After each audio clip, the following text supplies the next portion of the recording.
Hello and welcome to Indiepocalypse Radio, cowpokes. Um, this is the show where I sit around and I talk to developers and artists, kind of like we would after a convention. We're just hanging out, shooting the shit of the trade and the craft, or maybe nothing about game development whatsoever. Tonight is horse night because I keep thinking about that part in that Patti Smith song where she says horses a lot. And I was like, what if I found other songs with horses in it?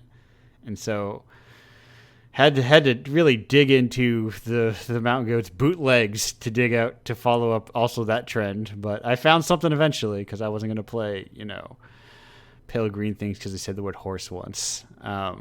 Anyway, we are here. I'm Andrew. I am the host of the show.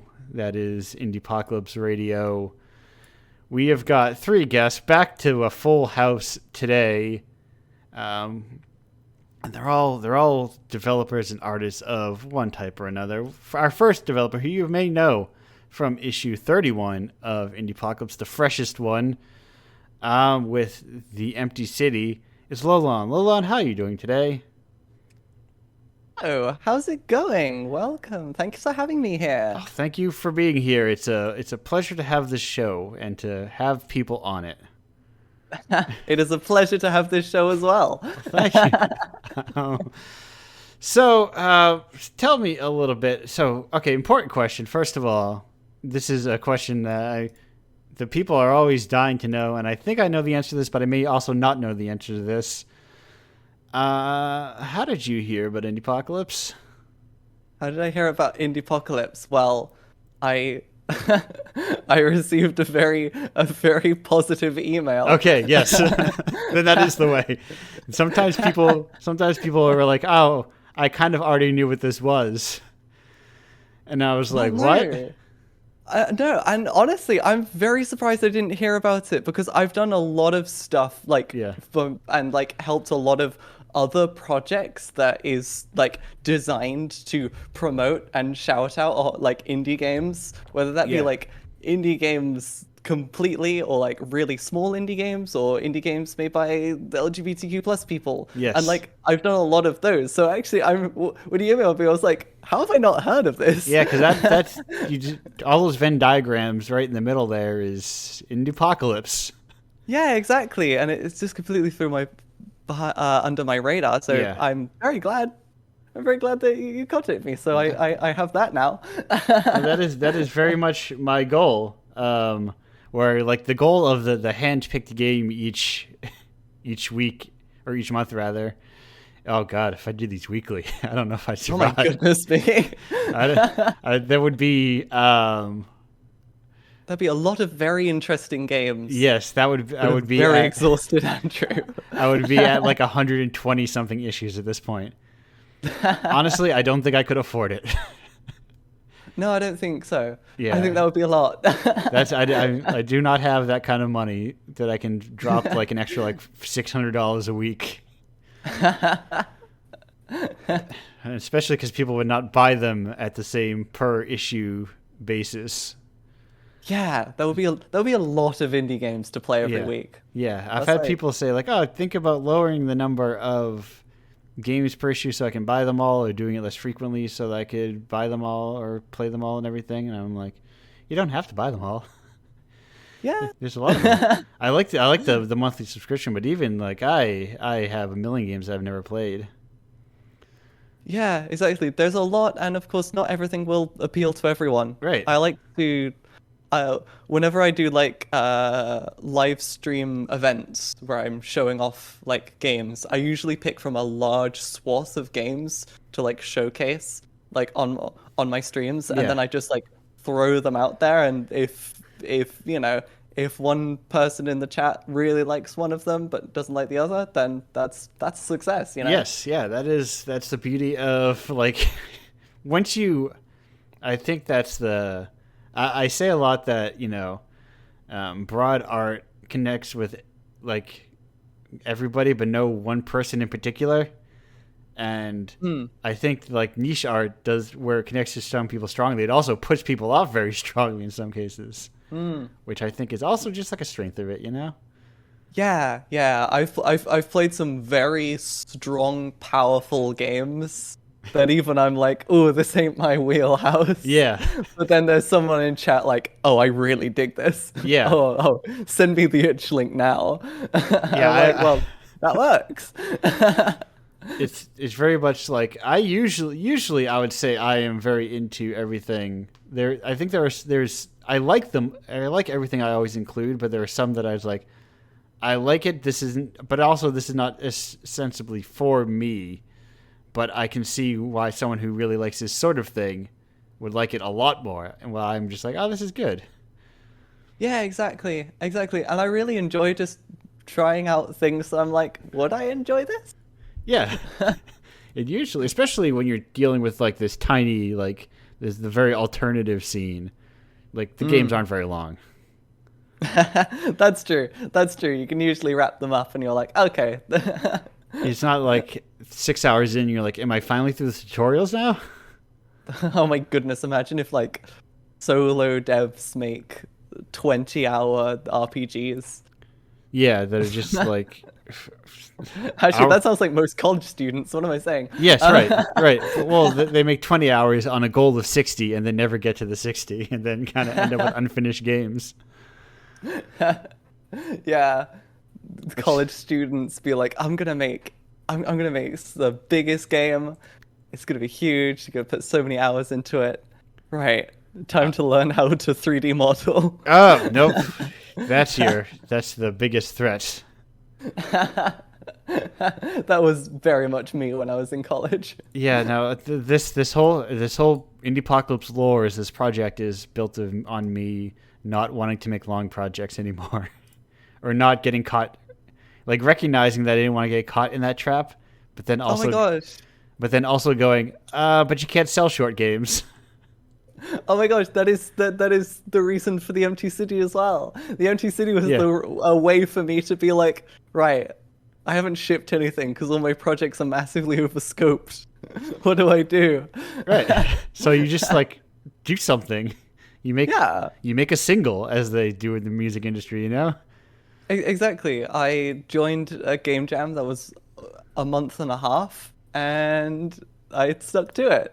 And I never did that before. And I actually released something, which I never actually did. Yeah, it's you just got to release there are different processes for different people. Some people are very much like release everything all the time. And some people, I think, work better to like marinate on an idea forever.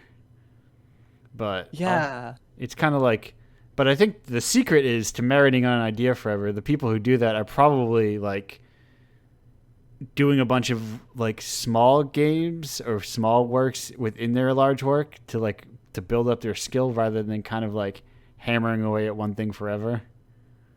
Yeah, you've got the big one, as they say, and like you always have the big one in the back of your mind, like, oh, I can add to this, I can add to that. But yeah, usually if you're just stuck with that one, I don't know. I've never like had a project that I've focused on for more than 2 years. Yeah. There's only one project that I did that for, and that was a terrible idea. It's an awful idea. And I bet an unfinished idea. Oh, very unfinished. Unfinished and unkickstarted. As I naively threw it on there. Like, yes. This will work. It didn't. I will say, as someone who uses Kickstarter a lot and generally spends most of my disposable income on art, I do not kickstart video games. I've learned my lesson. I've been a part of one successful Kickstarter and 2 unsuccessful ones. Yeah, and I think those are like very favorable odds. Actually, I think it could stand to be even worse. Now you say successful in terms of funding, but did the games get finished? It's on track to. Okay, It's on track to. I have faith. Yeah, well, there you go. That's still like leagues ahead of, I think, pretty much every single. My goodness, yeah. That Double Fine game came out eventually. It did. It did. Well, that was Broken Age. Broken Age. It did come out. And so did Octodad. I got that one. Was Octodad kickstarted? Yeah, that was pre Double Fine. That was like I have in a room somewhere like a stuffed Octodad that came with that. Oh my gosh, that's so cool. I wasn't aware. That's really fun. But since then, I've been burned too many times, and no, I will say, official Indiepocalypse endorsement. I forget what it's called, but whatever, the Perfect Tides sequel just is getting kickstarted now, and that was the last video game I kickstarted, and it will be the next one I kickstart because Meredith Grant has like decades of I know how to publish and put stuff out on time experience, and I trusted her once and I trust her again.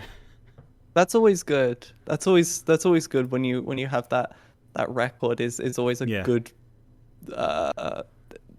way to gauge if this Kickstarter will work out. Right. Is this a seasoned developer, or is this a bunch of college students who want to make a Souls-like Metroidvania MMO?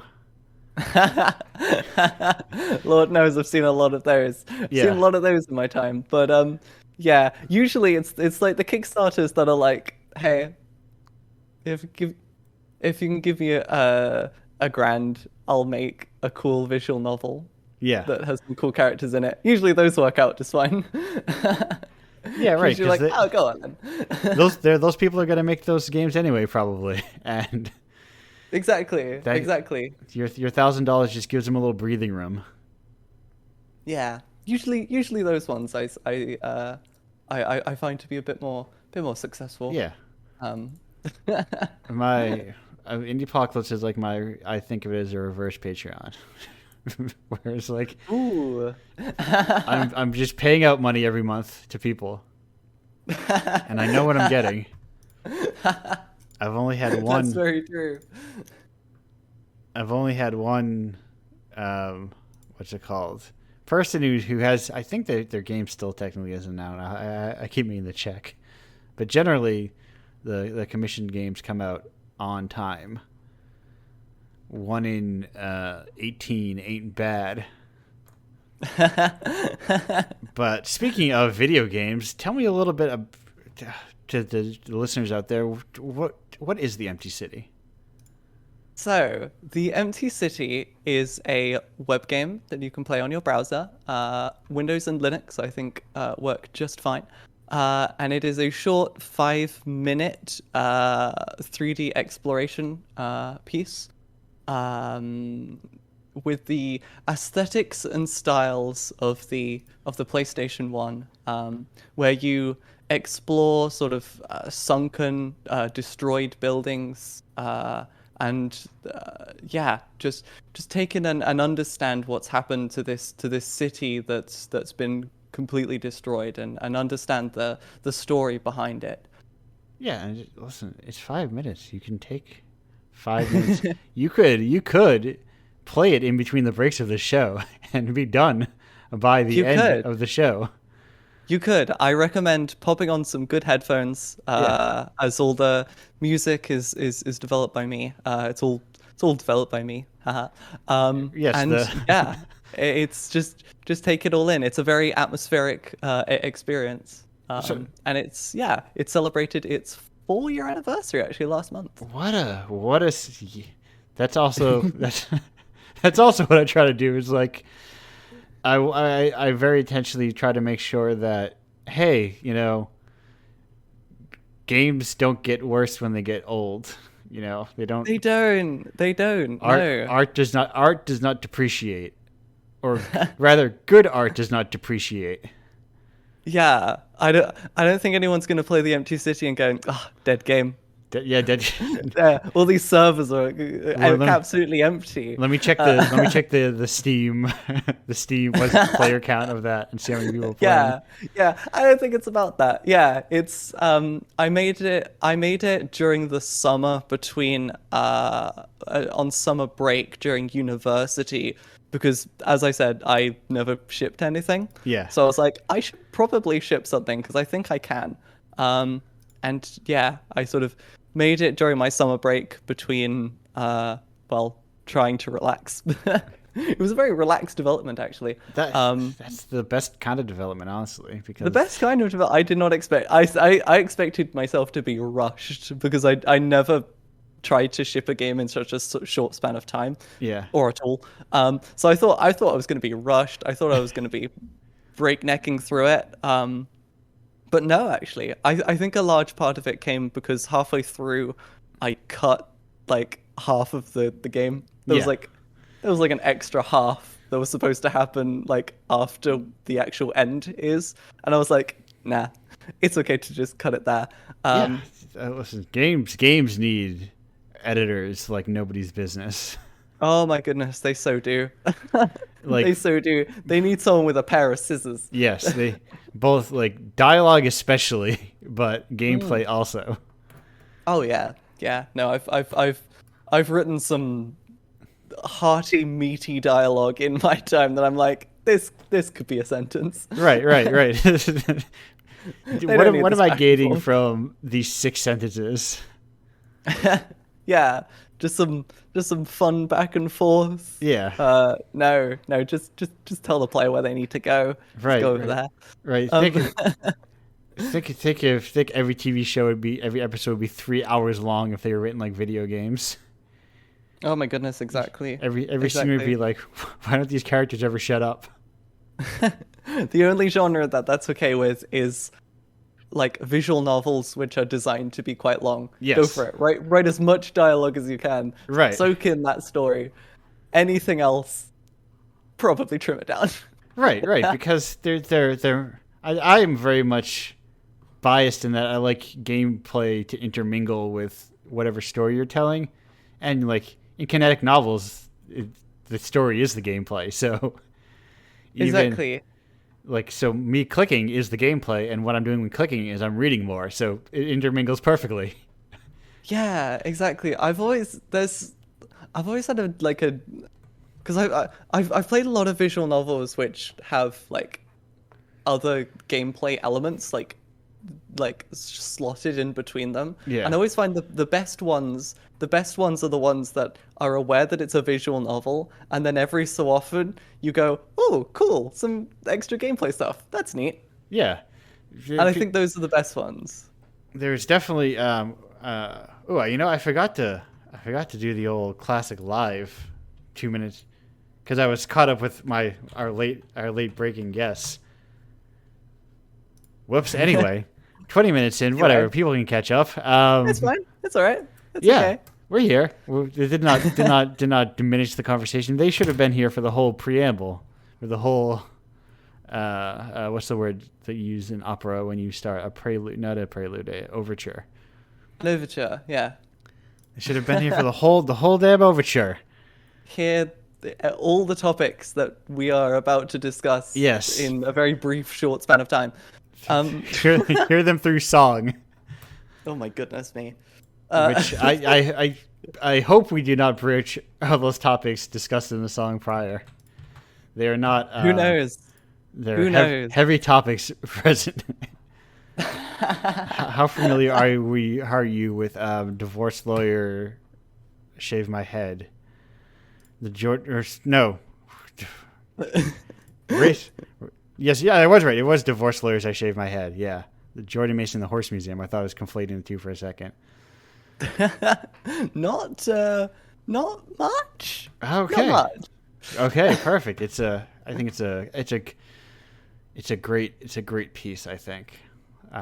Great album through and through. I had the thought recently that was like, what if the Decemberists were like messy and queer, and that's kind of like what that album sounds like in my heart. The same kind of like Ooh. wailing and instrumentation is present, but about less about chimney sweeps. Okay, that actually sounds quite interesting. I'm all down for queer sounding stuff. Yeah. I'm always down for that. That's who I should have got. There was anyway. I forget. No, it was a queer country artist who'd done a cover of Suzanne at some point, and maybe I should have looked them back up and saying like, "Hey, what other?" Anyway, this is me contemplating my playlist, which is not what this show is about. This show is about talking to developers and chatting and just hanging out, having a good time. But exactly. Yes. Anyway, let me check real quick.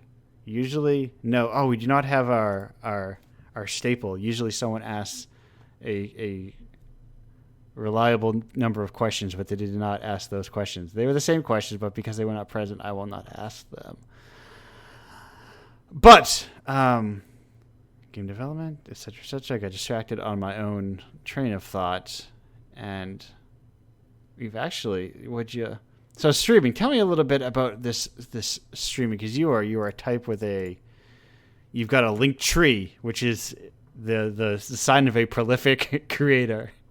It is a sign of someone who's uploads too many places. Yes, and may sporadically upload in them. Somebody who looked at the number of plates they were spinning and thought, "Hey, what if I spun a couple more of these?" Exactly. I think that summarizes me quite well. Honestly, I think that summarizes me very, very well. Yeah. I think it's the issue of being a very general developer. Like I have a history of making my own things and not really working with other people. Yeah. While I'm doing it, so it just means that I spin a lot of plates. Right. As soon as something is like, oh, I am very similar in that thing where it's like once I'm comfortable with something, I'm like, well, now I'm bored. I need to add more jobs onto this. Yeah, for me, it's not the fact that I get bored. I don't really get bored with them. I think it's just the distracted boyfriend meme. I just see something else. Yeah. I'm like, ooh, let's spend a few hours on that, shall we? Oh, streaming. Ooh, recently that's making Gundams for me. I'm like, ooh, that looks fun. That was creative. I have frequently heard the siren call of Gunpla. And have never answered it before. Oh, because it's great. I don't know where I would put them, which is the benefit. That's a problem. For my birthday, someone gave me a kit, a Hatsune Miku figure kit, because they were like, you're creative and you want more Miku figures for your shelf. Make one, and I'm like, okay, and I built it all on stream, and it was so much fun. It was so much fun. So yeah, that's my latest distraction, I guess.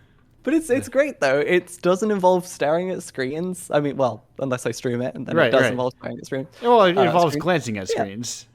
Yeah, exactly, and it's something to do with your hands. And recently I've not really done much like physical stuff. A lot of my stuff has been digital. Yeah, it's great, but sometimes you just want to, do something creative using your hands a bit more. I love to just kind of get something started and get in there and muck around and do something, just even if it's like moving stuff around. I have a lot of books ready for the shelf, but I also just got 2 more, and I'm not gonna explain my book shelving method again on this show 2 weeks in a row, but it necessitates me. It's most easy to put all of the books on at once. Okay. But it's very organized. But speaking of organized, this show is organized into 3 segments, and our first one is it's already ending, if you believe it. Well, thank you for being here. I No hope problem at all. you can stick around for the group chat segment, but until then, I will be right here, don't. sneaking in the shadows. Yes, think of it as a radio show. You were all at the same table, so you are still here, but not here, not in the limelight. You're a player in the wings. I'm always here in your heart. Yes. Speaking of hearts, we're going to a break. Be back in, say, 2:35. Goodbye.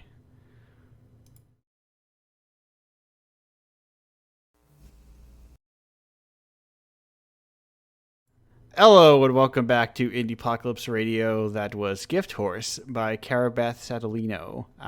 We are here with a second guest who you may know from Indiepocalypse 21, almost a full year ago, with Nemulus. Did I say that right? I think I got it. This is the one thing I did not practice. Is it John Vanderhoof? Vanderhoff, but Vanderhoff. you know, I'm not. Yeah. I put it. There is when there is a name with a longer name that I don't know how to pronounce. There is two roads to take. Where it's like, do you put a bunch of spiciness on it, or do you not put a bunch of spiciness on it? And I put too much spice on it. Oh, it's totally okay. I've been getting the. It's weirdly spelt for how it's pronounced, and I've been getting it as a kid. So. Yeah, no, I've been there, which is why I try to make sure that I say people's names properly. For sure. But anyway, welcome to the show. Yeah, well, thank you so much for having me. It's awesome to be here. I had you on like the probably in the queue for 10 months, but I was like, I can't find it required more organizational strength to put on your to submit your request than I was capable of doing. Of other like home brewers, which I will probably organize that at some point, but that's once I get like ahead of myself with this show. Because I've had people off and on who have done stuff like that. But, anyhow. John, the important question, the eternal Indiepocalypse question, I gotta know, if you remember 10 months later, how did you hear about Indiepocalypse? How did I hear about Indiepocalypse? Yeah, to be honest, it's been so long, and I'm kind of plugged in to a lot of places. I'm an academic by trade, I guess, outside of my game dev and writing stuff, and I wrote my dissertation on indie games. You weren't around back then, but so I'm always just kind of plugged in, and I'm sure I saw either an issue of Indiepocalypse or I saw something you posted on Twitter or some kind of call. It came across my desk somehow. Yeah. Yeah. Somebody came in the door and delivered a flyer to you. I said, "Have you heard about this?" Maybe a bird dropped a DIY flyer in my window. I don't know. I've been trying. I've been catching errant birds and just kind of like give like little carrier pigeons, homing pigeons, and putting them in their little message satchels. That's in the wave of the futures in terms of ARG marketing. Yeah, the trick is getting them to go to a place they don't know how to go to. Exactly, that takes a lot of training. You have to train them to go to someone's house, and then also have the person not go, "Why is there a pigeon coming to my house every other day?" He just comes and goes. I don't know why. Art of unraveling the message from their own leg, and yeah. But yeah, honestly, I don't remember how, but I just know that I saw it and I was like, this sounds awesome. I would love to be a part of it. And the thing I was working on at the time is well, actually, there's a different story. I think I heard about you so long ago that I ended up submitting a completely different game. You did, because you asked me later, could I do this instead? That's right. I can't remember which one. Was it the worm one, I believe you submitted? Yeah, it was Wartworm Wingding, which is my second NES homebrew. And then by the time we got around to talking, I was like, oh yeah, I'm on to something else right now. Yeah. And it is the first of, I think it's I believe there are now 2, 3. I'm trying to think of how many NES homebrews are now in Indiepocalypse. But I believe it is the first and not the last. Yeah, there's a really vibrant community that's only growing, and I keep trying to get out because I want to work in other engines. Right. But I just keep getting dragged back in. Yeah, it's like, and by other engines, do you mean other like homebrew, like a Genesis or something, or? No, I want to like return to Unity and Yeah. Unreal and kind of stretch my legs a Regular little bit. things. Yeah. And then just like, oh, I can just use the color palette still. I mean, totally. If you're into that, the kind of the retro look, you can you can recreate that. Go the Shovel Knight route or whatever. Yeah. I love the limitations. I love the hardware. I have a lot of nostalgia for it. I love working with constraints. I think there's a lot of really beneficial stuff to kind of being put into a very tiny box. But I've been working on NES games now for over 3 years, and anyway, I'm happy to talk about those though. Yeah, it's an interesting thing to get. Now, what do you make it in? Like, what is your approach to home? Because somebody had made a game using like I don't think it's like fully like GB Studio, but yeah. Graveyard Dude a couple issues ago, I think, was made with something designed for making puzzles more easily. Yeah, that's the Retro Puzzle Maker or NES Puzzle Maker. I think Chris, the tool developer. I'm not sure where the name is going to land, but yeah, I've used that tool as well, and it's really awesome. But in terms of like, I guess a little backstory, I guess just to, like as educational, more for like your listeners. So like NES Homebrew has been around at least since the 90s, right? And the big problem with it was always the lockout chip, right? In the NES that prevented pirated or unofficial or unlicensed carts from being made. There was a big kind of I don't know, revelation discovery, I want to say in the late 90s or early aughts, where they figured out a way to circumvent that. And then shortly after, people had been making homebrews, but the scene kind of picked up in the early aughts and into the 2010s. But at that point, you still had to sort of essentially build your game from scratch using ASM or some kind of like C++ or whatever converter. And I am not an engineer. Yeah. And so, like many people, I was fascinated with that stuff and played some of the big ones like Battle Kid. But it wasn't until 2018 when Joe Granato had a Kickstarter for his tool called NES Maker, and subsequently released that in 2018. I finally picked that up in January of 2019, and that's where I do all of my work. What would you say entry level? I guess you're not much of an engineer, so it is a decent enough entry level for someone who just wants to like play around with NES stuff. Absolutely. I think the tool we mentioned previously, the NES or / Retro Puzzle Maker, is completely approachable. That's like pick it up and go, as long as you're just trying to make a specific kind of box pushing puzzle game. Your Sokoban. Yeah, exactly. NES Maker is a little bit, or a lot, I should say, a lot more robust and versatile. So the pick up and go is there, but you're not going to be able to do much more than kind of a proof of concept kind of thing, unless you do get sort of into the ASM, the assembly language. So against my everything inside of me, I've learned a lot the past. But the same is true of game development for me in Unity or Unreal. Unless I'm using Visual Script, which I have problems with almost as much. I have to learn some code. So yeah, no, the code is the burden of every solo artist. Absolutely. I've learned functional amounts of code as well. To the fact that I can kind of make up my own stuff as I go along. At this point, it's like the secret of it is kind of just language learning. Yeah. You need to learn how languages work, and knowing math kind of helps sometimes. So yeah, I mean, I would say like I don't know at what point you even call yourself a coder, but I don't know if I'll ever be there. But I'm able to read it and I'm able to solve problems. So that a game developer makes, I think.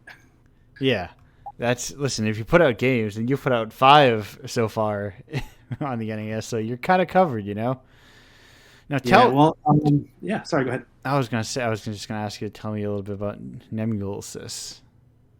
Yeah. So Nemesis is the fifth game in what I'm calling the Muleverse series. And a quick background on that. So I was inspired to make my first NES game, Wampus, because some friends and I, before the pandemic, used to meet yearly and do a tournament of this sci-fi economic simulator game called Mule. Yep. Some people might be aware of that.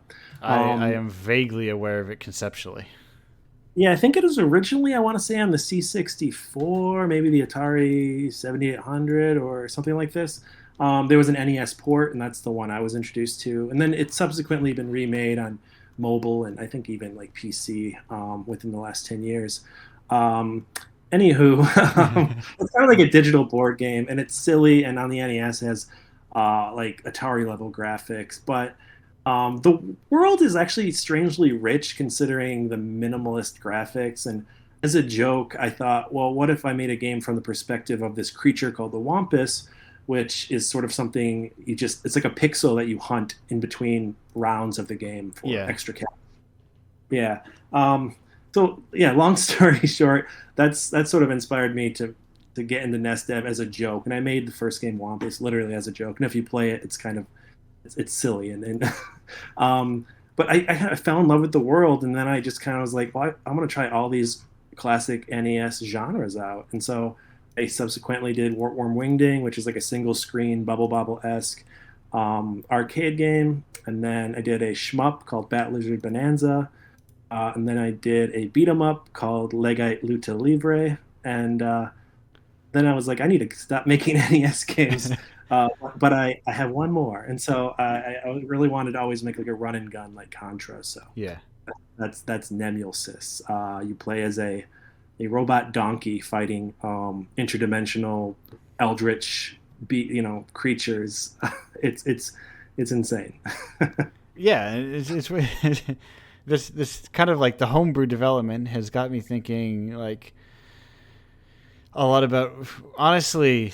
It feels weird to say, but like we need the video game version of like just like a Blu-ray, DVD, CD, etc. player, which is just a box that has emulators on it. We need to just be like that just boots ROMs and ISOs, because that's how homebrew indie developers. That's just how they say like, hey, use it in this emulator, you know. Yeah, like I mean, I have released. I did a Kickstarter for Wartworm, so there were like probably 70 plus carts produced for that, along with boxes and everything. Yeah. But otherwise, yeah, it's sort of like, here's a ROM, find a way to play it, and all the emulators like Messen or FCEUX or others, RetroArch with whatever core you're using are free. But it's not like most people do that, so it is kind of really grab bag. And if you have like classic hardware, you can, if you have like an EverDrive or a Power Pack, you could toss it on there and play it on like an actual NES. You could get like a RetroPie and mod it. Even if you have one of those, what Nintendo released, that NES, classic NES little emulator box, you can mod that, and I know a lot of people have, and toss it on there. So it's weird. Yeah, it's just completely open. You can get any kind of these cheap handhelds that have emulators on them. Yeah, so many ways. It's such a weird, and it feels like the logical progression of when people be like, "Oh, I can't believe they're shutting down," XYZ online store, PlayStation Store, PSP Store, Wii Shop, or whatever. When it's like, why? What's stopping Ocean Software from just releasing ROMs, on stores? Like, yeah, is Nintendo still saying you can't do that? Like, yeah, well, yes, you can't sell ROMs on the Nintendo's eShop. right. But So why can't I sell ROM? But it's like, it's a very confusing question that I don't have an answer to, and maybe there is a legal answer somewhere to why, I could offer a theory, and I think it has to do with Nintendo is, even though they offer their own emulated service in the Nintendo Online whatever, Yeah. I think that they don't. I don't know. I feel like they're afraid of like someone exploiting some kind of like emulator, and then making it easier to just turn your Switch into an emulation box, Right. which they don't want anybody to mess with. I don't know, Yeah. to be honest. It's just a theory. It's all very like, what is stopping, Capcom from putting ROMs on itch? Besides, they're a large corporation, but I mean, functionally speaking. That's a really good point. Nothing's stopping anyone from doing that on itch. I know Steam has a rule; it needs to be an executable. Yeah. But yeah, itch. I mean, there's that's a really good question, and I guess it's just because of the reason you mentioned, Right. which is big company. They don't want to get. Also, there's no copy protection on the. Yeah, right. Listen. Let's not pretend that copy protection will stop anybody. Yeah. You think people would know by now that like the only thing that's not going to get copied is stuff that people aren't actively searching to preserve, But I feel like all your games, every game, every movie, every book, every album, everything in existence is very easy to copy. I like you bring up the question of sort of, I don't know if we want to use the word archiving or preservation. Yeah. Because I think as indie devs, we don't think about it maybe as much as we should, especially with like, I think it was Apple recently in their latest OS update. Yeah. Made in Unity, I think pre 2013. I don't know if you know more about this, but like, essentially can't run it anymore, right? I was thinking about the I think like the iOS shop had did something like that, like on mobile, where it's like, if you didn't update it in 90 days or whatever, we're just taking it, we're delisting it. Yeah, but no, this the latest, I want to say the latest or one of the latest anyway, Mac OS. So like if you just have like a Mac laptop or a PC or something, anything made in Unity prior to a certain version, like it literally won't run on. There's like, so like as an indie developer, it's strange when you send stuff out there, and in a way it lives forever as soon as someone downloads it. Right. Or it spreads in a kind of way, but there's also like manufactured obsolescence, and it's really, I mean, concerning. I think if we're working on 10-year indie cycles where like unless you're on some dedicated box, right, we're working with could just completely wipe out your games. Right. There was like, it's just the way games are built in a way where I feel like I'm not tech minded, but I feel like it is not actually as complicated to have like kind of uniform formats, kind of like, audio has changed formats over the year from like waves to MP3s, etc., to your lossless files, but they're all still functionally just like audio files that a computer will play.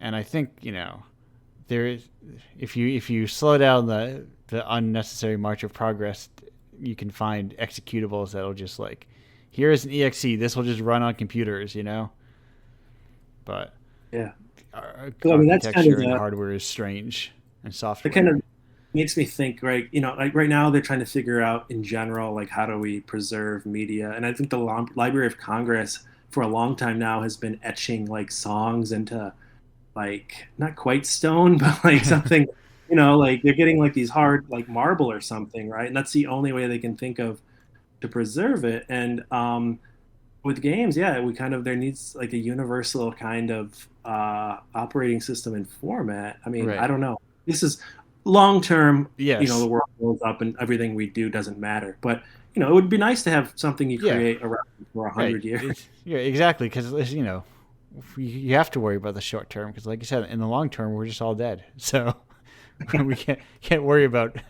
You have to worry about like but not in the same way that like burn everything to the short term to at the punishment of the long term, because that's how we get brutal summers across every corner of the globe.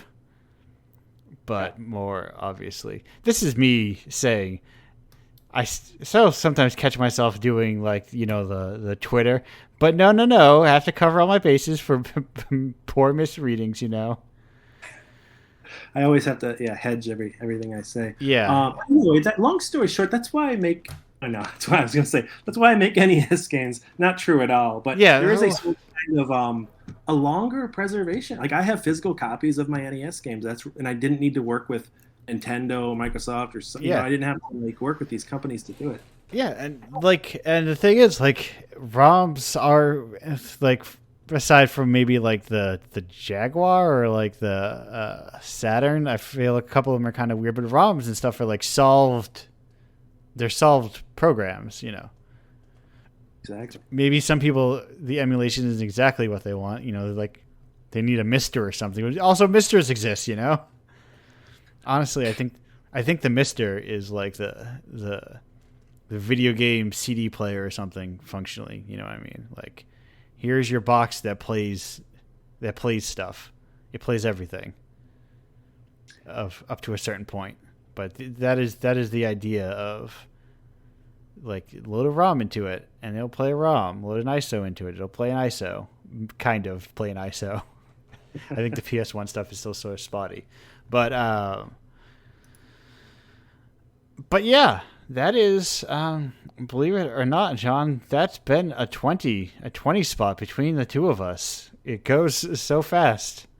So fast when you're talking about the eventual end of all things. So. Yes, like this very segment has come to an end. We've reached the long-term portion of this segment, which is now over. But we'll be back soon. I will be back soon. John, thank you for being here. Thanks so much for having me. I'm going to go on a break, and we'll be back with our third guest. 3 guests. We're just loading it up on guests today in 3 minutes and 4 seconds, give or take. To Indiepocalypse Radio, that was Bruja with Horsey and You. We are here with the final guest of the show, who you may know going back to Indiepocalypse Radio or Indiepocalypse issue 31 with "You Did a Bad Thing, Nike," pronounced as written. Nike TV, Nike, how are you doing today? Oh, I'm doing wonderful, thanks. How are you? I'm doing great. So welcome to the show. Thanks for having me. Important question. How, where, who, why did you hear about Indiepocalypse? Okay, so actually, this is interesting. I was doing research on the old console RPG Maker games, and I stumbled upon the RPG Maker 2 Exquisite Corpse project on your website. Yes, this is a very roundabout way to finding Indiepocalypse. I'm excited to hear this. Yeah, and one of my interests really, I recently got kind of what do you call it? It's like this Game Boy Color, but it's kind of a Chinese bootleg version called a GB Boy, and but it plays Game Boy cartridges, and I was really excited because I was like, oh, GB Studio exists. I have a Game Boy. I can make Game Boy games. So this idea of making games that you can actually play on a console was in my mind. So I started thinking well, what about RPG Maker? They already have those on consoles.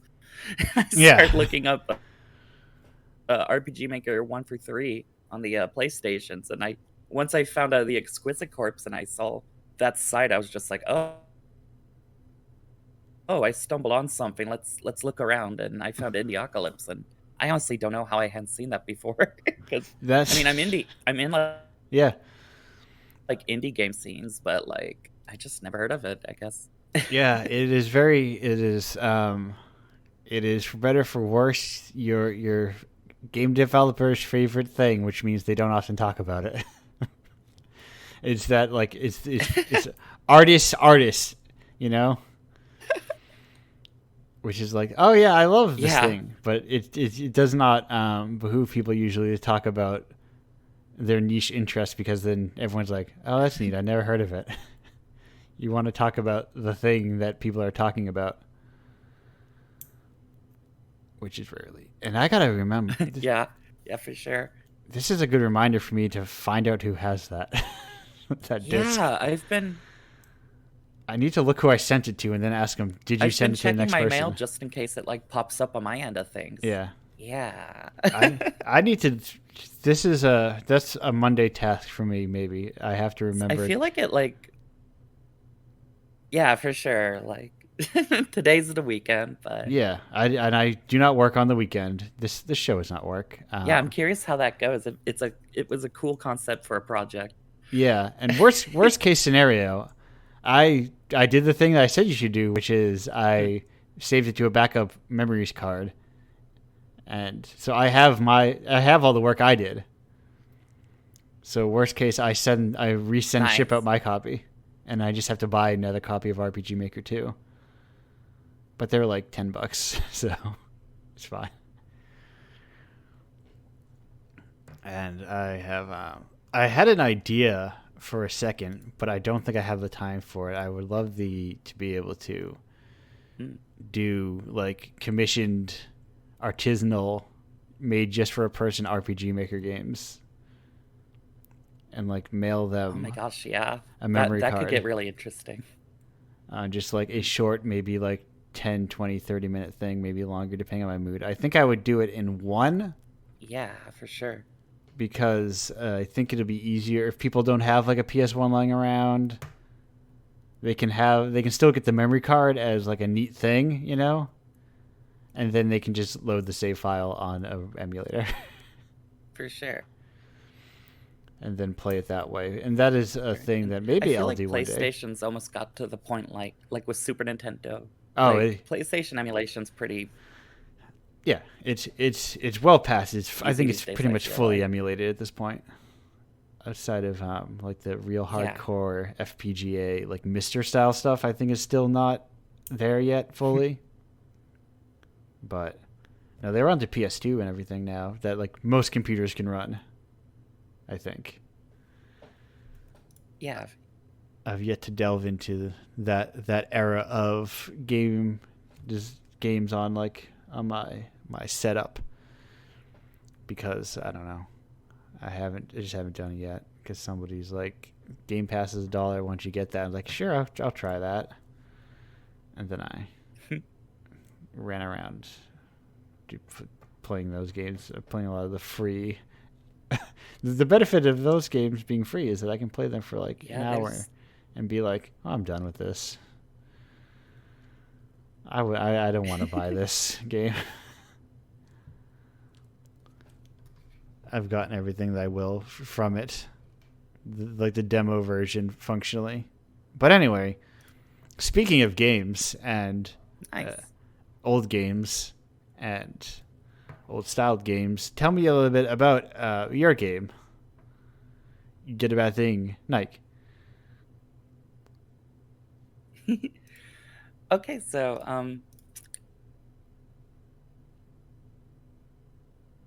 I'll try not to do too much of a preamble here, but do as much of a preamble and postscript as you need. Back in like the well, gotcha. Well, so back in like 2012, I think I was like doing a pixel art series for like it was like a concept platformer, and I called it "You Did a Bad Thing, Nike." Then years later, I was kind of getting back into game dev, and I was thinking of making something like a simple kind of 2D platformer, and there seemed to be a lot of engines that can easily facilitate that, and I found a pretty nice one, and I started messing around with it, and I was like, well, what should I make in this? And I remembered that old project and thought to actually go ahead and try to make a little platformer. It's kind of like, an NES style kind of retro thing. Yeah. And yeah, it's about 9 levels. Just kind of a pun on the whole 9 levels of hell thing, because it's like it takes place in the underworld, and I thought the difficulty of like NES games and like hell being kind of like a difficult place kind of seemed to match, and I thought that was kind of funny. Yeah, no, the two work together. It works in tandem, and it's also like a handy thing that you can just like. I like that so much stuff. You can just like it's an HTML file, which is the ultimate compatible file in some ways. Because most things will run HTML files, you know. Oh, for sure. Because a lot of times those are on anything that can run HTML5 gets my interest really quick. Right. Like I like emulators. I do a lot of retro gaming, but I love being able to just pop into a browser and just go. That's like the best. Right, because a lot of times, like that's not an OS. Even if it doesn't work, it's probably a browser issue, less than an OS issue. You know. Yeah. Which is a whole other. Sure. Like I had some people trying to play my platformer on a. I guess they were trying to play it on Opera, and it wasn't working well for them. And the guy who made the Pocket platformer engine, I believe he goes by Lobster Steve. He's a really nice guy, but he developed it in Chrome, so it's very much optimized for Chrome. And I find it works all right in Firefox, but like there's some browsers I don't even know. Right. You don't know if it works. Like if you're using like Safari, I don't know how it's going to work in Safari. Right, but also you can use Safari to download Chrome. For sure.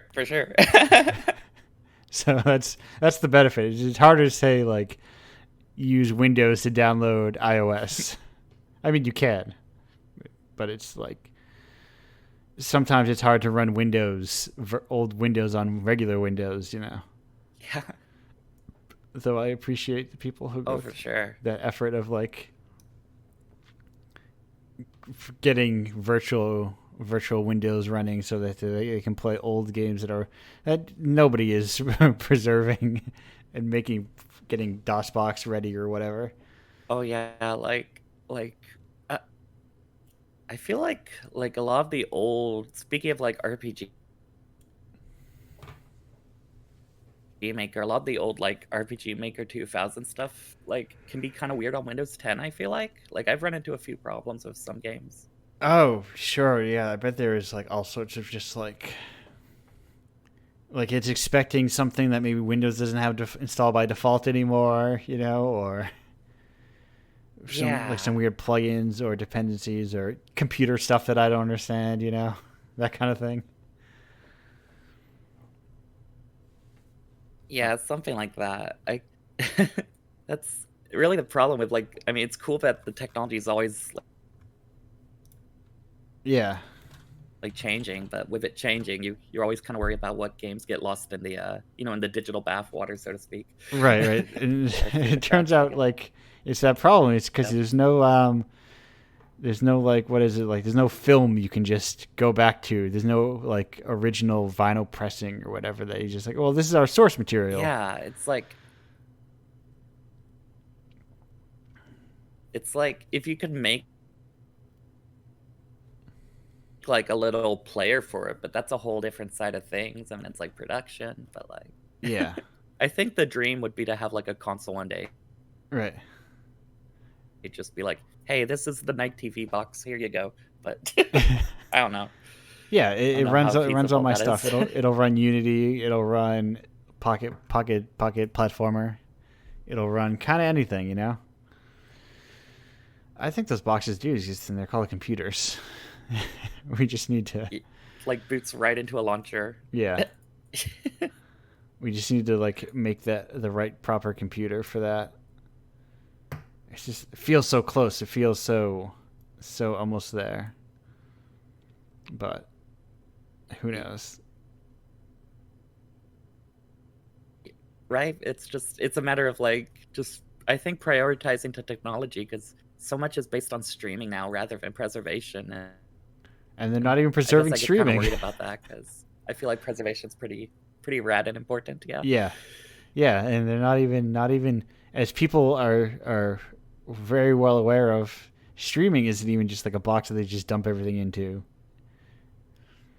And they just delete that stuff constantly too. Yeah, for sure. Because they don't want to pay people royalties for their work.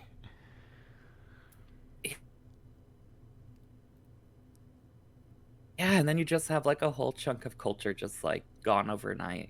It's like you have that lady who like has her kids watch Sesame Street every morning, and now the episodes are just gone. It's like that sucks. It's Yeah. all to line in someone's pocket at the end of the day. Right. It's all because other stuff is produced more cheaply and efficiently, and like you probably, I bet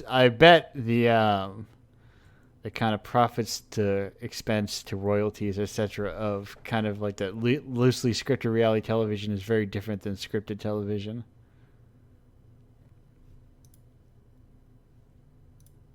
For sure, for sure. And like reality television can be kind of produced on such a, kind of an instant, kind of cheap budget, whereas cartoons, you have to like get in there and get a team and plan it out, and it costs so much that I guess the HBO guy wasn't interested in that. No. It's let it all go. But yeah, it's very. I've been approaching media more strangely, and it's like I want to be able to just like, even if like, listen, if you can't stream it, you should still be able to buy it. There's that level of accessibility. Because listen, I mean, I grew up without being able to buy things, TV shows, so I kind of like, oh, it's so nice that you can stream them all. But I remember like you couldn't even like to show I'm of a pre DVD generation, so it was like when you could get all of a series. Yeah. It was very cool. Where it's like I can just buy this whole thing for like. And I just kind of miss like. I mean, VHS is kind of an outdated technology, but I miss being able to just hit like record and then I have whatever. Yes. Like I used to make my own like recordings of things a lot just to hold on to. You don't really get to do that with like discs anymore. You can kind of download files with computers, I guess. Right. It's a little different. And I feel like enough websites are not like crafty enough to know, like you can, if you know how to dig around long enough, you can find a video file that your browser will download. But like, yeah, it is. Oh, for sure. Usually just open the console and there's a file in there. Yeah. All that stuff comes. I feel like there have been like some sites I've had to like pull an image from or something, but like I think it was like someone's like itch page once where I needed an image, they didn't provide me with one or something, and I need like, or the one I wanted was their cover image, but that's not like an image file, so I had to like rip it, like, okay, where is this image hiding? It's in here somewhere. But yeah, it's a very like. Yeah. I think worst case, let everybody buy stuff digitally still. Sure, you don't want to have it available for free, but all those cartoons, let me just fire up your. And like kind of.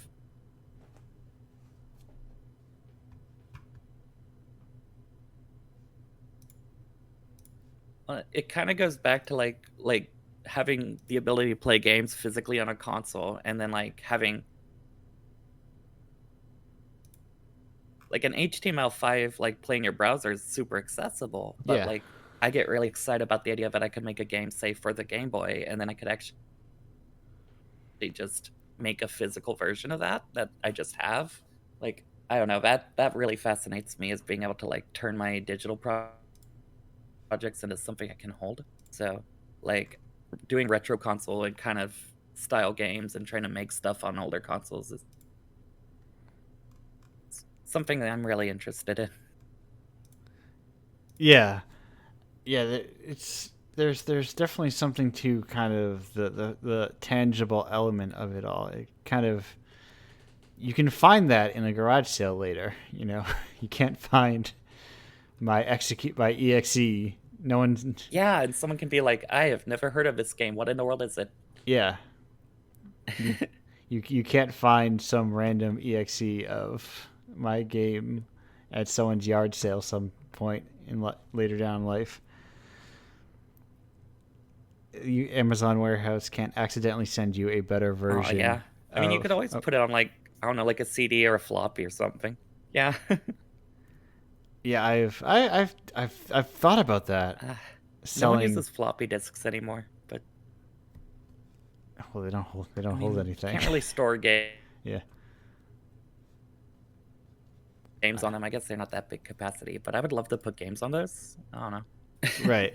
There are. I mean, people do put stuff. I think like No, I was gonna say. Oh, the super rare mixtape puts it on a facsimile of a floppy disk, but no, they put on the facsimile of a mixtape, of a cassette tape, obviously. But they do make those kind of like USB drives that kind of look like floppy disks that you could probably use. Close enough, maybe. Yeah. Or make a very small game. Oh, for sure. The world's tiniest little. For sure. Maybe just a text adventure or something. Yeah. Something that's a couple 100 kilobytes.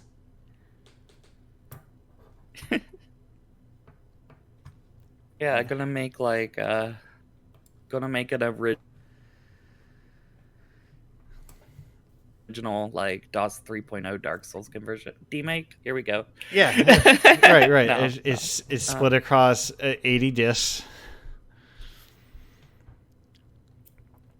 Install them one at a time, bit by bit. Get it all organized, but it's like a subscription service. I mean, like every few months I send you a new disc. It's like, here you go. I got. This is scratching that same itch as the. See, that sounds kind of fun, but I don't know how I'd get anyone to buy into it. Right. That's me with like. Also, I don't know where I would have to find more time to be able to. That would be my first project if I could ever do this full time, would be to open up RPG Maker games on like artisanal RPG Maker games, based on like a 1-word prompt from people. So someone could write me Stardust, and I'd be I'd be totally excited about something like that. Did I ever make I might have even made a page for it at some point, honestly. I don't remember. I'll have to check. But maybe I should. No, see, this is how I do 90% of my projects, is I think about doing them and talk to people about them until I finally feel like I am responsible to do them. Okay, I never did. I was going to. But I never did make a page for it. Okay. Maybe I'll do it at some point. Anyway, let me track down a bunch of people who are like, oh yeah. No, let me track down the one we have first. Find out where that thing is. But anyway, if we've actually, if you can believe it, like, we have reached the end of our time here. Thank you for being on the show. I mean, you'll be back very soon because you're the third guest, and the third guest has the shortest break. Oh, for sure. Thanks for having me, of course. No, thank you so much for being here, for being a part of the zine in general. As I cover gender mess in every genre imaginable, as people make it in every genre imaginable. But I'm gonna go on break, and we will be back in like 2:58, I'd say, give or take that number of time. Goodbye.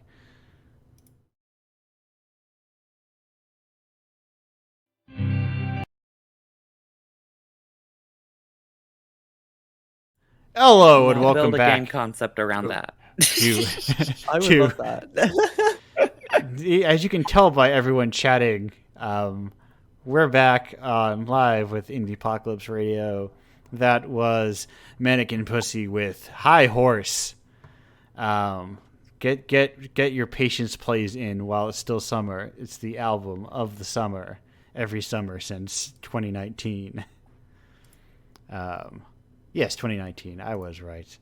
Anyway, if you're not kicking off your son with Drunk 2, what are you doing? What are you doing? Anyway, we're back with everybody. Everybody's here now. It's a big old party full of people. Hello. This has been... I mentioned... I said, John, that I could not find retro development. We ended up talking a lot about, anyways, retro development, as it were. So though I have had ZZT developers and all sorts of other homebrew developers on this show, they're everywhere. It turns out, like, if you're an indie developer, there's a sickness in you probably somewhere that you're like, what if I did make a Jaguar game? Yeah. I can't deny that.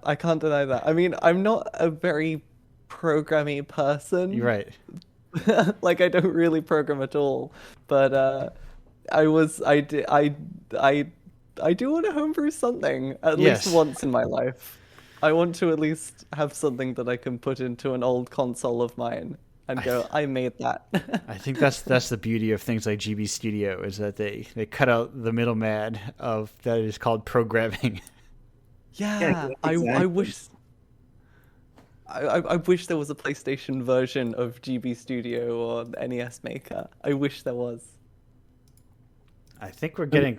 hopefully someday somebody will get out there and make that thing. I don't know. Or somebody is working away at it right now so that at some point people can make, like, their own version of Ear Grits so we can all bless the ring once again in 2022. But, like, with... new Final Fantasies in it. But anyway, but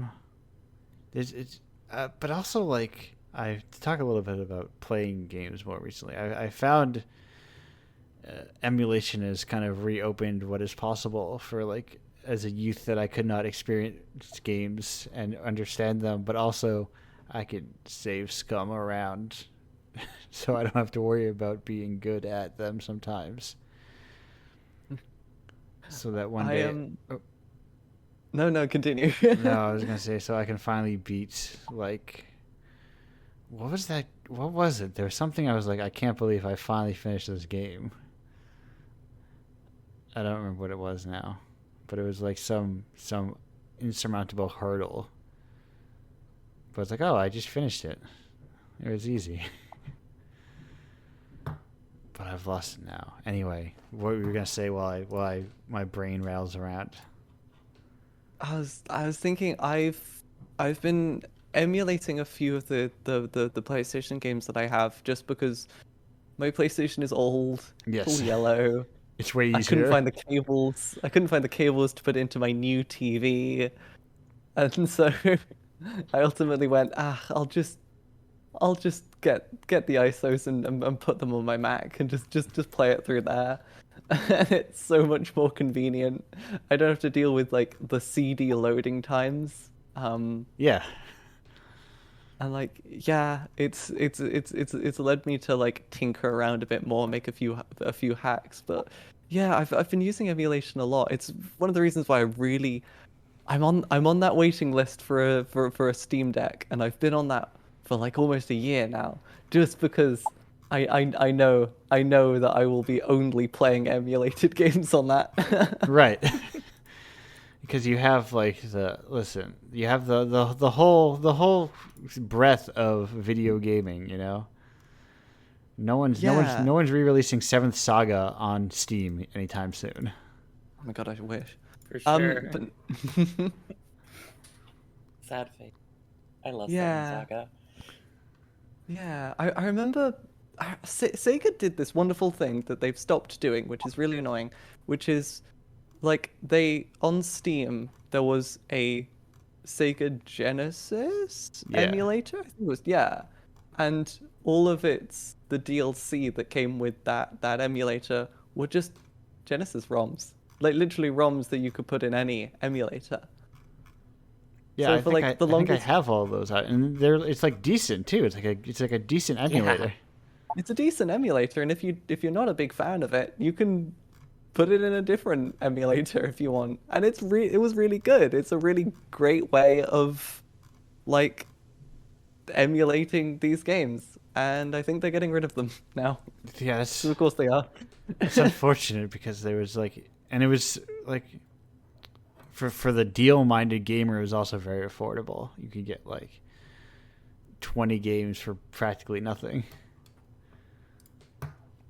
And it was like, oh wow, I have all these Shining Force games, all these Phantasy Star games, and Vector Man, and whatever else, for just like $10, and now I have a million Sonic. But Sonic, they've been putting out Sonic in every which way, you know.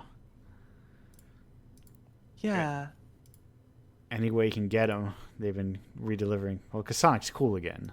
And has Sonic not been cool? Don't answer that question. Don't answer that question. Is Sonic cool? Sonic had some questionable relationships in the past that I don't know. I don't know. I like endearing games, and there was a very endearing period of the Sonic.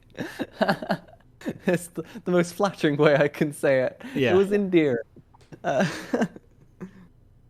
Yeah, it's exit family view. Yeah, Sonic. I've always had a very strange relationship with the Genesis. You know, it feels sort of like less canonized. You know, at least like maybe especially in the U.S. Yeah. I think in the UK, the Mega Drive. Am I saying that right? Yeah, I think it was. Yeah. That was much more of like in pop. I mean, it was big in the US, but I just feel like maybe I'm just with you, Andrew. It feels far less monumental. Right. Yeah. But like those Phantasy Star games are good. But it has amazing ups as well. Yeah, there's so much like cool stuff on. Like, listen, I am not gonna use this platform to talk forever about the Genesis version of Shadowrun and how it's like one of the greatest games ever made, and there's like nothing else that exists quite like it.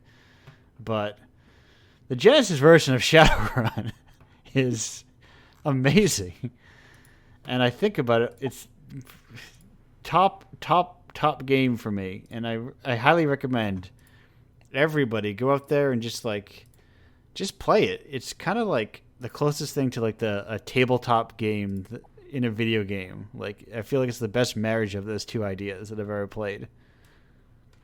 Okay. More so than like I suppose like your kind of like D&D PC games are kind of in that vein, but those feel, I don't know, not quite the same. And I think it's cooler because there's orcs that make magic and stuff. Yeah, I was. Unfortunately, I hate to say, it was a little bit before my time. I think it was the like. I know in the US there was a big thing between like Nintendo and Sega, and like the sales were pretty neck and neck. In the UK, it just wasn't. Like, if you had a games console, you probably had a Genesis over a Super Nintendo. Like, there wasn't that many Super Nintendos around in the UK. And it shows in, like, a lot of the... And I mean this not as an insult, but a lot of the Genesis games feel like Amiga games sometimes. They just have Amiga energy. I can kind of see that. Like, early Traveler's Tales games were like more like tech demos for the Genesis. Yeah. Just because they were just like, oh, what sort of cool things can we make this hardware do? Oh yeah, it's supposed to play well. Don't worry about that. No, somebody. There's a lot of Genesis games that goes, this is someone's favorite game, and their second favorite game is Sensible World of Soccer. Yeah. There was a lot of like. I think it comes just because a lot of UK game development was very PC orientated, And when it comes to PCs, it's like, what's the most flashiest thing that you can do on a piece of hardware? And so we just had a lot of just like really awkward platformers, but at least they were in 16-bit color. Yes, And everyone, whoa. This looks amazing. Don't ask how it plays. Don't ask why the UI is 40% of the screen. Don't ask why there's all these really obscure references that only a 30-year-old British man will get in 1980. Yeah. You don't worry about that. That is for 30-year-old British men to worry about. You're fine. Yeah, it's and that's kind of why I try to do the local scene thing, because I think there is like very regional game development that you don't think about, and there probably is still. No, even speaking of Genesis, because of its the place that it holds in locations like the UK and mostly there, but there's a big homebrew community, and it's probably, I would say, second. I mean, I don't know, maybe second biggest next to NES.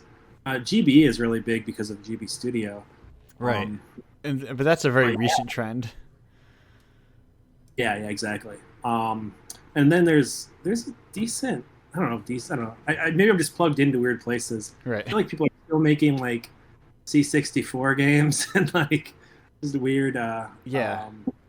Like weird platforms. There is a developer who makes ZX games still, like fairly regularly, and I want to have them in the thing, but they have no contact information. So occasionally I will just go through all their pages and go like, did they add any contact info now? Nope, still no. All right. A friend of mine, professor, I do not know what institution he's at now, but he wrote a book called Gaming the Iron Curtain. He's from Czech Republic, and it's all about sort of early, like homebrew development in what was at the time Czechoslovakia in the 1980s. And Yeah. It's so fascinating just because of like the hardware that's moving across borders, and then the software, mostly pirated, moving across borders, and the influences that are happening. And it's a really interesting example of what, like you said, local, very regional local development, but also that's intricately tied to this global flow of, software and ideas and other kinds of things. Yeah, when you really dig into sort of regional art, you find like the art is so much like stuff that is not from the U.S. kind of has like, and stuff that does not or is not like built for the U.S. at the same time and is not like meant to be like imported for U.S. audience has a very different vibe to it. There's like there's the whole idea of Canada and their arts funding, because they don't want just all their entertainment and TV stuff to be united from the U.S. So that's why they have like their arts funding. Imagine if U.S. cared even a sliver as much about funding local culture as other countries. Right. Well, no, because other countries have that bee in their bonnet about the U.S. We don't have any. We don't have that. We're the culture exporters. For better or for worse, for independent local art, of course. Yeah, I've worked in a few studios now in the UK where we're making something and then we always need to have like an American consultant on hand just because, well, the environment is set in America because Right. that's where all our sales are coming from. So we can't and like it's very awkward when it's like that, but like when Forza, I think it was Forza Horizon 4 that was set in Scotland, and that feels like the most authentic thing because the studio is based just south of Scotland, Yeah. and it feels so authentic. And I need more games that are just like set and just in the studio's like back door, because they Right. always feel a lot more authentic, and you see that a lot with a lot of like games designed like especially German games. Like German simulators are the most German things ever, just because they are just designed by Germans for Germans, and it feels so authentic and great. It feels so lived in. Right. There is and you can feel it off. That's that's why so many people. I feel like people are always say like, oh, like this game, New York by way of Vancouver. It's identifiable that this is not New York City, or this is not Boston or Los Angeles or whatever other city. This is a cheaper Canadian city. How do I become an American? I'd love to be an American consultant to tell people not enough hot dogs. You need more hot dogs. There's too many roundabouts on that road there. Too many roundabouts. Get rid of them. Yeah, we only have we have some, and we call them rotaries. But rotary is like the phone. Yeah, well, it's a big circle that your car goes in. I guess so. Yeah, I don't know. We call them roundabouts around here. No, I've always called them rotaries. That's what the sign. It's like we were talking prior to the guests coming up in the pre-show, that 70 degrees is not the same thing in every part of the U.S. It means something else everywhere. But yeah, that was. I remember when I was playing, like, what's it called? Just recently, when I just played Perfect Tides, and I was like, oh yeah, this feels like it encapsulates the idea of towny in a vacation town, which is a very. I am adjacent to that feeling, but I know very much like what it feels like to sort of like be like, oh, here are like beach estates and that kind of thing. Also, just regular people who live there and have to get groceries or whatever. It feels very personal, because I imagine it was semi, if not autobiographical, at least stuff you're familiar with. But anyway, yes, regional art.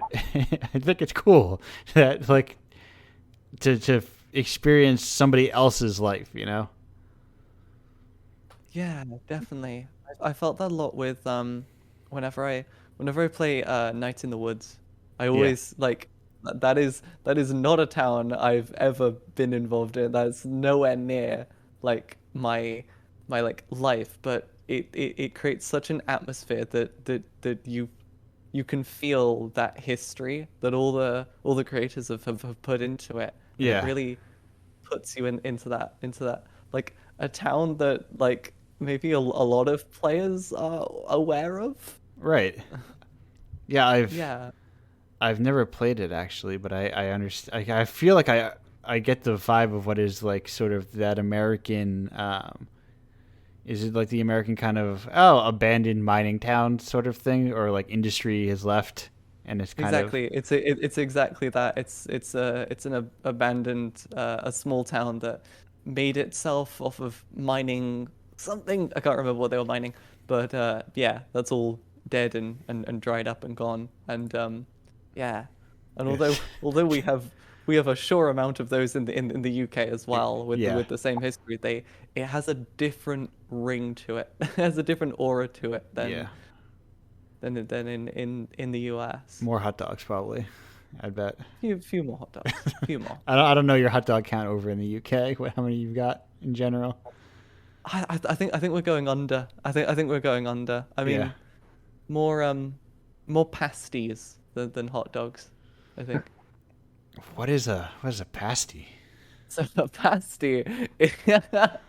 pasty is basically I think describing the history of pasties work. Pasties came about because miners needed something hot to eat while down in the mines. So what basically is anything that you would put in a sandwich, just sandwiched in some dough and then baked. Okay. Yes. Yeah. So you got your pastry layer, and then inside it is your onions, potato, anything basically. Yes. Very much a close cousin to the hot dog. A very very close cousin to the hot dog, but yeah, it's just so like your like proper vegetable insides are protected from coal dust essentially. Oh, beautiful. I see, and honestly, that's the kind of stuff that I love about other cultures, is the very much like I don't know, the working class stuff, I guess you would say. Like, I had Eve, another guest of the show, was regaling me. Learning all about Tesco meals was like, I need to take a trip to the UK. Oh my goodness, the fabled Tesco meal deal. Yes, I'm sure. I was enraptured by it. Like, if only we had such. I think I've heard pray tale of similar things in other regions of the U.S. Like I forget what they're called because I'm not around them. Are they Circle K's maybe? Other kind of meal deal style gas station / general stores. Yeah, that's big in Japan too. Like their convenience stores like invest a lot in like good food. You can like get decent dinners and lunches, and it's alien to a lot of the U.S. anyway. Right. I mean, supermarkets kind of have delis, but they're like fine for the most part, I guess. It's not the same. But you wouldn't like necessarily go to a 7-Eleven and expect anything other than like heat lamp. Yeah. I don't know, sludge. I thought about getting a heat lamp hot dog not too long ago. I did not. The thing about a meal deal is that it's not. No, it's not necessarily good food. No, but you can hack it. You can. I was learning all about meal deal hacks and the optimal meal deal, and. Yeah. No, the problem you find there though is that they only restock like once a month. So like in the beginning of the month, you gotta go into that supermarket quick just to get like the most out of your £3.50. Yes. Or your £3. Otherwise, like come the end of the month, all you're left with is like cheese sandwiches. They're like 2 weeks old. Yeah. I say that as someone who grew up eating a lot of cheese, mustard, bread sandwiches. No, same. I'm more than used to it. I mean, being a vegetarian, we do not have that many options. But like, you're usually left with that. So your gamification min-maxing of your lunch can only really occur during the beginning of the month. I found, unless it's a very popular supermarket, right? For which they might stock more frequently. I recently watched that video about that just came out. The People Make Games, one of the UK working class. It was the focus on the UK because that's where all the people or the journalist was. And I was like, one of the people getting interviewed was like, I never felt more working class than when I entered game development, and that's how I feel every day in this kind of thing. It's like when you don't have that big tech paycheck, you're like, huh. Yeah, I've been meaning to watch that video because it looks really interesting. I actually did have the pleasure to speak to Chris Bratt, who writes them a few months ago. Yeah.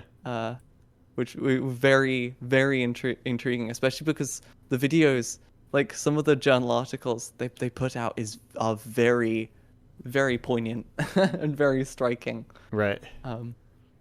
Yeah. No, the People Make Games is very good. I am waiting for my moment in the sun there. I'm thinking 3 to 5 years down the road, maybe.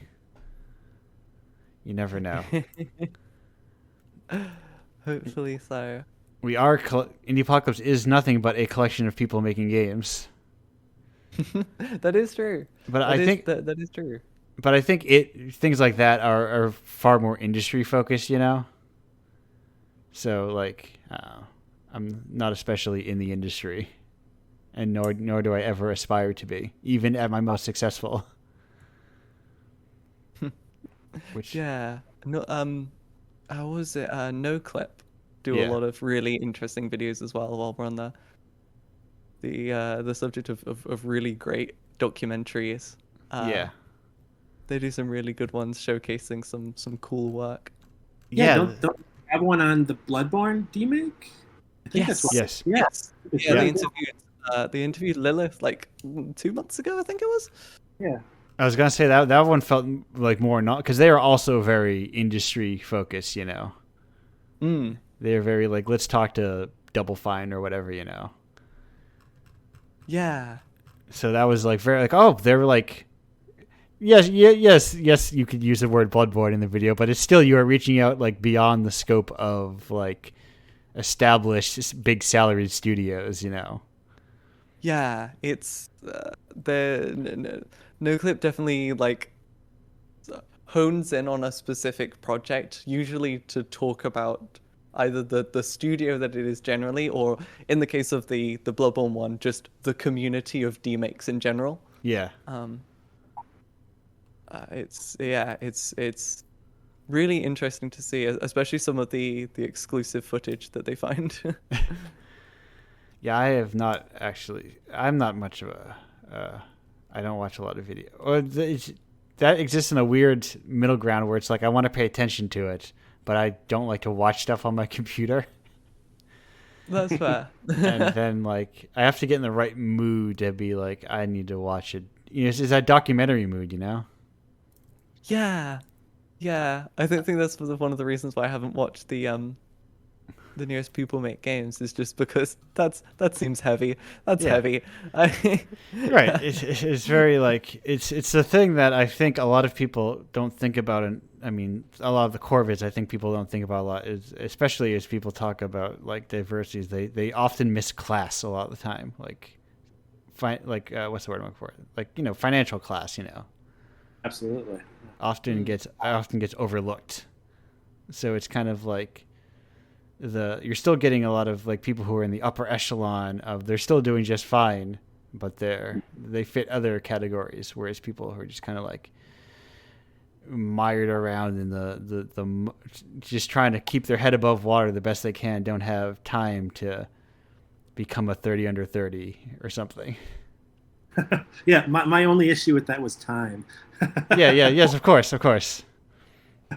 That is don't trust anyone who is a 30 under 30.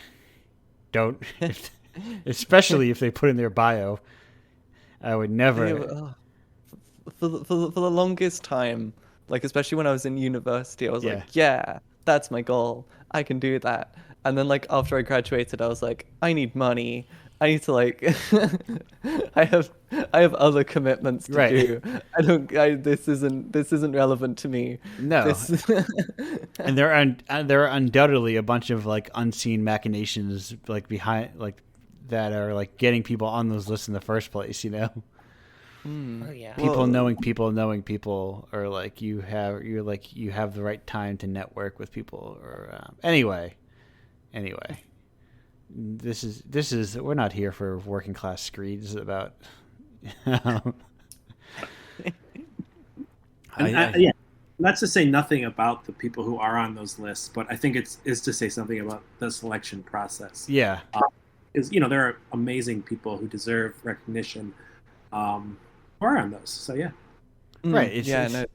There's some real really talented and just really nice people who I know that have been chosen for those lists. So yeah. I'm not. I don't need that. That it's a Twitter crawler coming for you again. Of like, of course, it's the institution you dislike. The people are obviously. But it's the same thing. It's the same mentality of, oh, well, I hired the best person for the job. Well, and like there's a million people that are also plenty qualified for these like 30 under 30 etceteras, but they don't have the other unseen prerequisites to qualify from them for those things. They don't live in the right cities, They don't have like they don't have the right parents. They haven't worked for the right companies. They don't reach out through the right channels. And it's all like, you gotta. I guess I'm very also like anti-institutional, so it kind of shows. I think sometimes in my work, perhaps, but where it's like I don't any which is why it confuses me when people say, "Oh, I can't believe Sony's making every company should have a storefront. Every company should have a storefront. Why would you want there to be only one store?" Yeah, there's a lot of disparity I find between like quote unquote success, or what a majority of people will consider success in game dev, compared to like what is,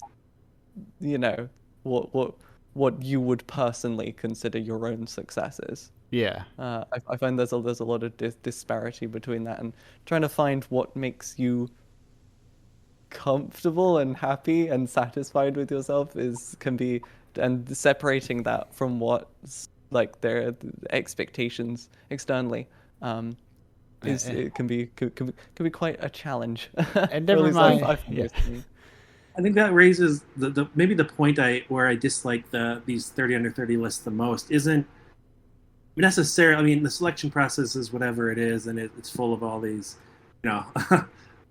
issues. But it's more about what it does to people's mindsets. Right. Where, like there are people on Twitter that are amazingly successful to me, and then they are upset that they're not making these lists, and I'm like, listen, you have like this such and such position at this great studio, or you're recognized for this game, or you're doing this other cool project. You've got like 15,000 or 30,000 Twitter. Like, to me, I'm like, you are amazing. You're killing it. Like, who cares if you make this arbitrary list? And so that's like where I find the friction for me the most, is not necessarily the thing itself, but like the effects it has on the community and on individual psychologies. Yeah. Never mind the age notion. Exactly. That's my problem with it, is the like what a short deadline. What a short irrelevant deadline to find yourself in. Right. Like to believe that after 30 there's nothing. There's nothing after 30. I think that's a little, I mean, for a lot of people, that's what, like a 12-year period that you can get anything done. Exactly. I mean, I don't know. I'm in my 20s. Maybe there is. I don't know. But like, it seems such a irrelevant. Like, I didn't even start making games really until I was 29. So, yeah, I think there are a lot of interesting stories of like, famous authors or famous painters, except whatever medium you want to talk about, that are like, they didn't pick it up till they were in their 40s or even 50s, or like there is like this weird emphasis on like doing something young and like shaking the world. That is strange, and it feels connected to a kind of hyper capitalist speed that I'm very uncomfortable with. Even again, setting all that aside, young people doing awesome things is awesome. Yeah. Yeah. There's a difference between like a forced capitalist grind to always be on your hustle, or just like, oh, you can still do good stuff when you're young. Nothing stopping you. But not only you don't turn 30 and then they come to your door and they deliver a letter that says, "I'm sorry, you can no longer make art." You missed the cutoff. I hope not. I turned 30 not that long ago, so if they knock on my door, I'm going to be sad. My condolences. Yeah, I'm so sorry you can't make art anymore. I'm so sorry about that. Fortunately, it was nice while it lasted. Art's a young bird's game. I'm sorry, I can't. Fortunately, I'm the eternal youth at 25, of course, never older, never younger. That's how you imagine me forever. the perfect influencer age, enough to get. Oh my god, no! When I graduated university, I was like, oh no, what am I gonna do? It's all gone past me. Yes, and I don't know why I'm worried about that. Turns out you'll think that every 3 years for the rest of your life. Yeah, that's so strange to hear that though. I grew up in this period, like as the internet's coming out and everything, and to me, like college was always the jumping off point. But now I feel like I think a lot of people share that sentiment, which is like, oh, I haven't accomplished X by the time I'm 22 or 23. That is an interesting way of looking at things. Yeah, it's a real. I mean, I think part of it is like, where hustle culture has never been stronger. Definitely. It's coming for us all. It was like, you're not a 7-year-old Instagram influencer yet. You don't have 6 million followers on TikTok by 16. What are you doing? That's another part of the whole, I guess. Yeah, the having to self-brand. Yeah.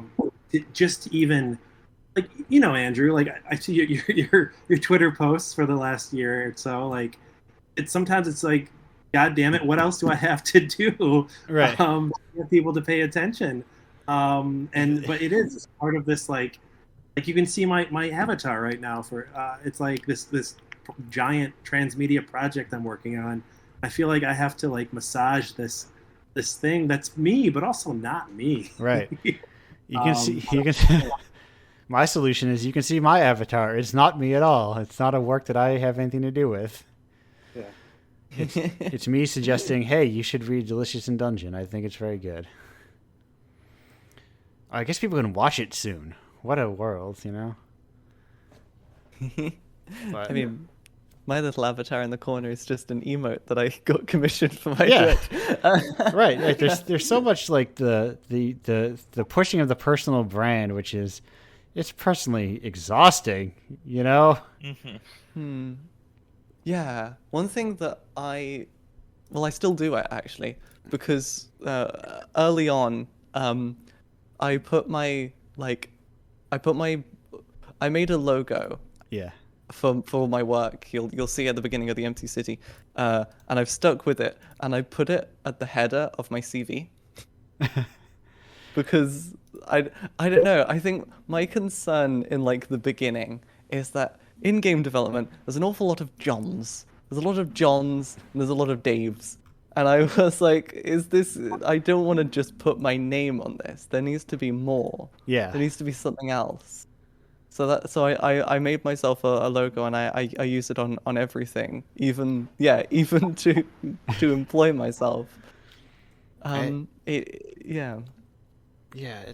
the plight of the personal brand. It's such a, and I remember someone made a post of a bunch of like social media, not rather what's the word I'm looking for? Brands rather.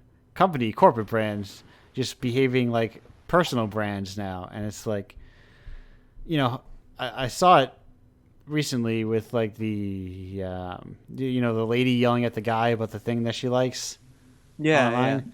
I like within like 3 posts, I saw like a brand doing it, talking about exactly. like, it's like Wendy's going, oh, so our spicy nuggets, would you believe it that they're on sale for only $6.99 on Fridays? And it's like, it's the push to get involved in the conversation. It's like you have to get involved in everything because that's how you get people to pay attention to you. Yeah,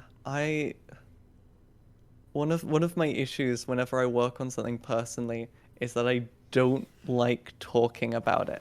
Right.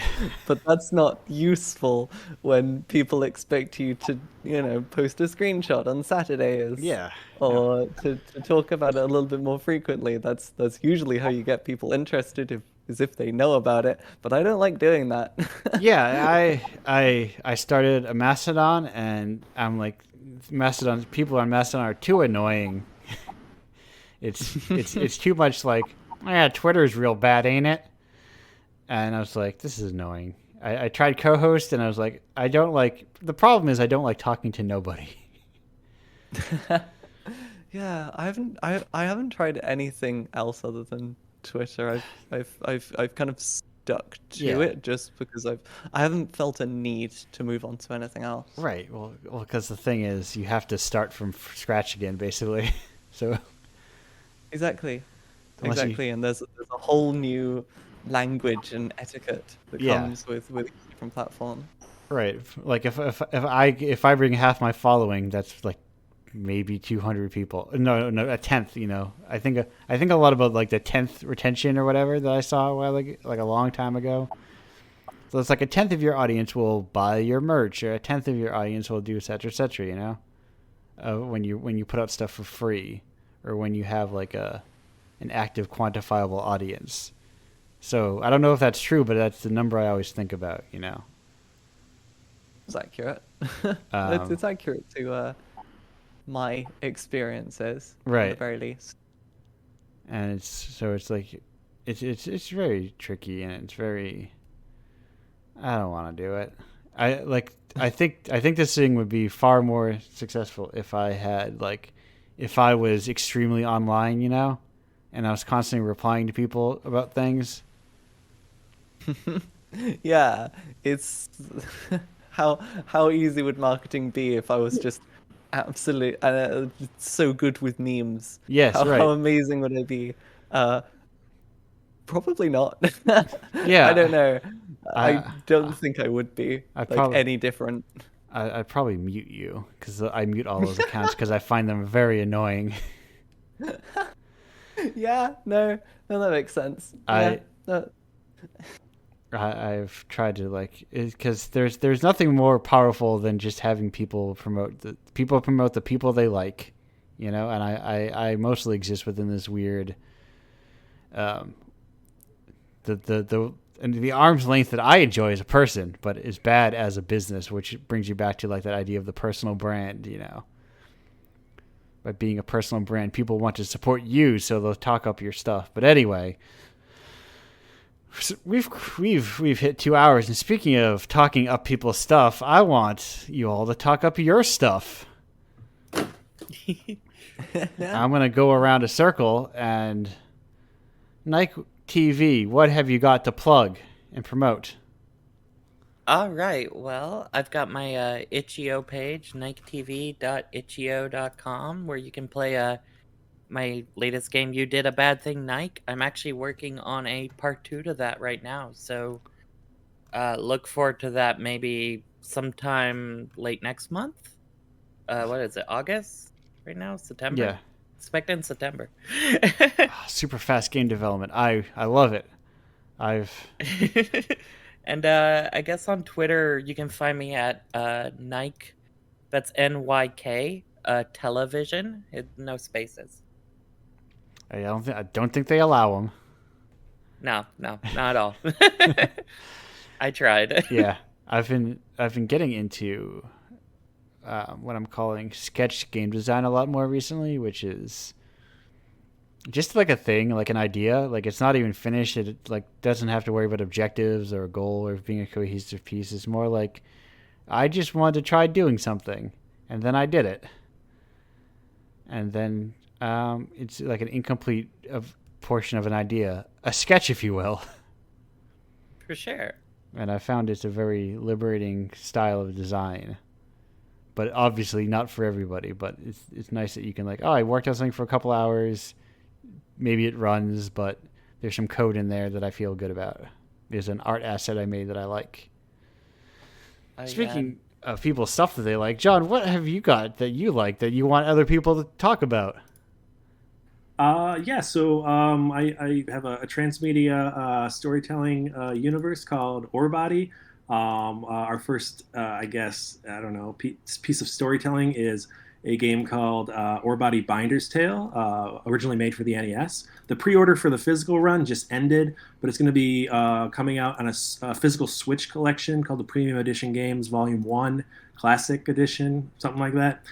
Pre-orders for that start in September. It's also going to be available digitally on the Switch eShop, Steam, and all your favorite places, probably by the end of the year. And that's just, again, the first of many Orbody stories, a sci-fi fantasy universe I'll probably be working on until I pass into the ether. Other than that, you can catch all my other game stuff, johnvanderhoff.itch.io, or catch me on Twitter at John Vanderhoff. That's John with an H, Vanderhoef. And I don't post much on my personal account anymore. But if you follow Ore Body Universe, you'll see more about that. So anyway, that's my push. Oh, perfect. Lolon, what have you got? So if you Google Lolon_online, you will see me on practically everything. I am not working on any projects currently. So relaxing, so wonderful. But if you want to play some of my games, I am Lolon on itch. You can play The Empty City, of course. And you can also play my other works. A lot of them play in your browser and are usually quite sad. I also, if you want to see usually streams of playing visual novels or games that I just want to try out. Recently, we played through Stray. You can find my Twitch on twitch.tv/Lolon_online. And there I stream on Tuesdays and Thursdays at 7 p.m. BST whenever I can. And you might even, if you pass by this channel, you may even see it here. I try to follow everyone as part of it, and I set that thing to auto host followers. So hopefully, sometimes I like to think that if people were like not here on a Saturday for whatever reason, they're like, what's Andrew up to? The guy who only streams one day a week. I hope that they will find other people there. I don't know what is the conversion rate or something like that. Speaking of conversion rates, I had to think a lot about currency conversion rates. When you buy issues of Indiepocalypse, like Indiepocalypse issue 31, when you hear all these people and they're they got an accent, they're not from the U.S. That's because they're not, because Indiepocalypse is a truly international anthology of people all over the world. You can buy issues, say 31 and 21, and support the people on this very show. There's like some because of the pledge drive and because of me not realizing that some stuff had built up. We've had some payouts going out as of late. I just missed the one for Friday for this Friday's or last Friday's. Just missed the threshold, but I feel like it'll come up. It's kind of like it's been trickling in here and there. But buy it if you don't want to think about buying it, but you just want to get it. Indiepocalypse.com/Patreon. My solution to the URL game was to simply buy my own URL and then add a redirect on all of it. I recommend it. Even if you don't have a website, get a URL. You can just point it at stuff.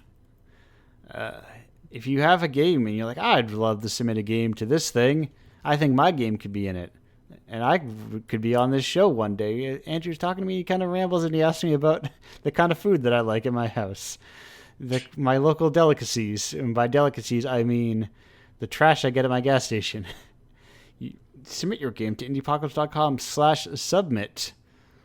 And you too could be part of this weird tavern non-community thing that Indiepocalypse is. I've referred to it in the past, and I think this is the best explanation of what it is. Is Indiepocalypse is like a way station. You know, I run it, and I chat with the people as they stop by. But it's not a community. I'm not requires people's constant attention. It's just like another stop on the road of people's artistic careers. But that's it. That's the show. Thank you again, all of you, for being here. I'm going to shut it down.